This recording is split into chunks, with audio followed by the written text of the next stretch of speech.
நீங்க என்ன பண்ணுனீங்க, எப்படி நீங்க இப்படி வந்தீங்க அப்படின்னு உங்களை பார்த்து கேட்பாங்க. அப்போ நீங்க அவர்கள் கேட்கிற கேள்விகளுக்கு நீங்க சந்தேகத்திற்கு விளக்கம் அளிக்கிற அளவிற்கு ஒரு சாட்சியுள்ள வாழ்க்கையை கர்த்தர் உங்களுக்கு தருவேன் என்று வாக்கு கொடுக்கிறார். இது சீக்கிரமா நடக்கும். கர்த்தருடைய வருகை தாமதிச்சுன்னா வருகிற ஆண்டு நீங்க இதே மாதிரி ஒரு இடத்துல ஜெபம் பண்ணும் போது கர்த்தர் உங்களை ஞாபகப்படுத்துவார். நீங்க அநேகருடைய குழப்பத்தை மாற்றுகிறவர்களாய், அநேகருடைய கேள்விக்கு பதிலாய் கர்த்தர் மாற்ற போகிறார்.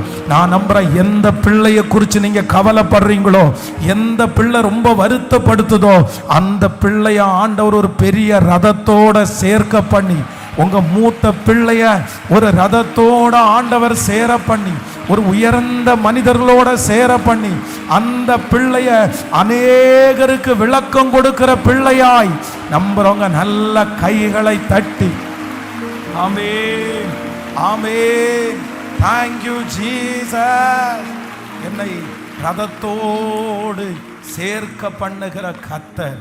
ஸோ நம்பர் 1, முதலாவதாக இந்த இடத்துல ஆண்டவர் பிலிப்புவை சொல்றாரு, அந்த ரதத்தோட சேர்ந்து கொண்ட உடனே என்ன நடக்குது அப்படின்னு சொன்னா, அவர் வாசிச்சுட்டு இருக்கிற புத்தகத்தினுடைய அர்த்தம் அவருக்கு தெரியவே இல்லை.